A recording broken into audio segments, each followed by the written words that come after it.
My name is Chuck Meide. I'm the director of the Lighthouse Archaeological Maritime Program, or LAMP, which is the research arm here at the St. Augustine Lighthouse and Maritime Museum. And I'm going to give you a virtual tour of our Wrecked exhibit, which focuses on a 1782 shipwreck. We worked on this shipwreck in between 2009 and 2015, and we identified it as a refugee ship that went down at the end of the American Revolution, carrying people who were loyalists. So these were Americans who were loyal to King George, so they did not want a new republic of the United States of America.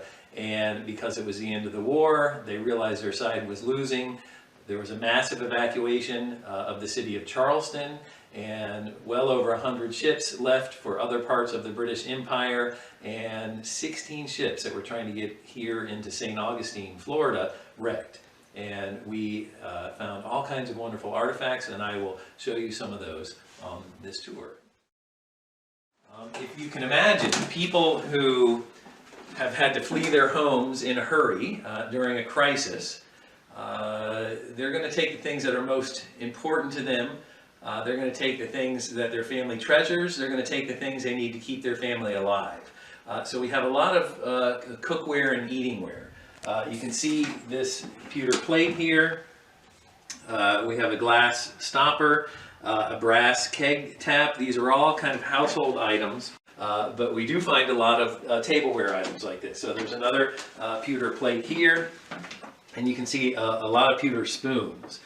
So historically, back in this time period, in George Washington's day, often you would have a spoon that was meant specifically for you, and if you were traveling, you take that spoon with you. You might not expect, if you stayed at a tavern overnight or an inn, you might not expect that they would provide you with tableware. So you would have your own spoon, and sometimes we even have the initials of the sailors or of the people who owned.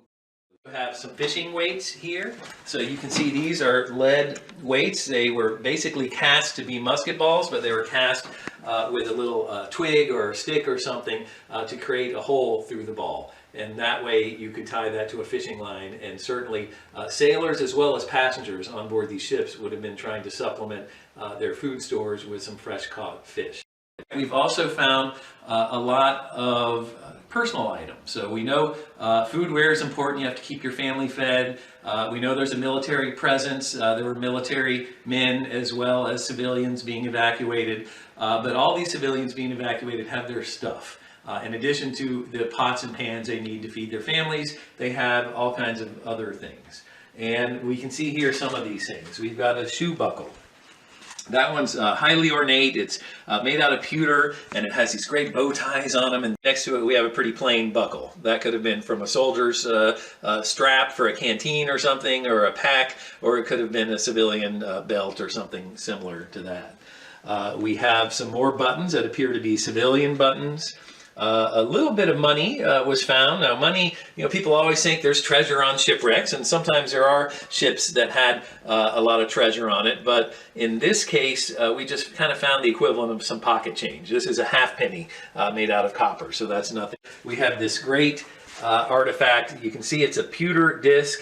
It has Roman numerals 1 through 12. It has two hands like a watch or a clock face. So when we first found it, we were so excited we thought we had found a pocket watch. And then we realized, well, the hands are cast into the pewter, so the hands can't move. And so this can't be a working watch. So what the heck is it? And we thought, well, maybe it's like the cover of a pocket watch, or we weren't sure. We did some more research, and we realized that it was a thing in the 18th century to carry a fake watch. So if you couldn't afford a real pocket watch, you could carry around a fake pocket watch.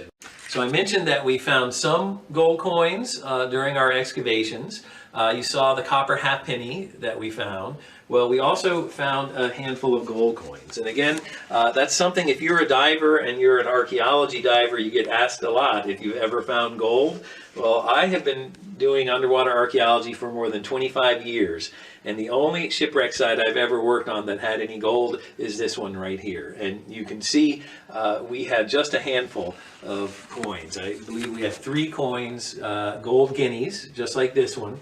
So we had 2 types of cannons that we found on the shipwreck. We had these short guns here, and we had long guns, more traditional cannons known as long guns. So a mixed battery, 2 types of weapons on this ship. Now we think the storm wreck was an armed transport vessel. So we know that the British government hired a lot of merchant ships to serve as transports, to carry soldiers, to carry refugees, to carry equipment for the army, for the British Armed Forces. And so they actually had regulations of how many guns you can have. And so the recommended number of guns, you could replace some long guns with carronades. And so the number of guns we found and the type of guns we found actually matched pretty well to what should have been on an armed transport, which is what we think we have. And we had 5 of these long guns on the seafloor, and then 2 carronades, so 7 guns in total. Hashtag love your lighthouse. The St. Augustine Lighthouse can always use your support to help us continue to do this great research we do.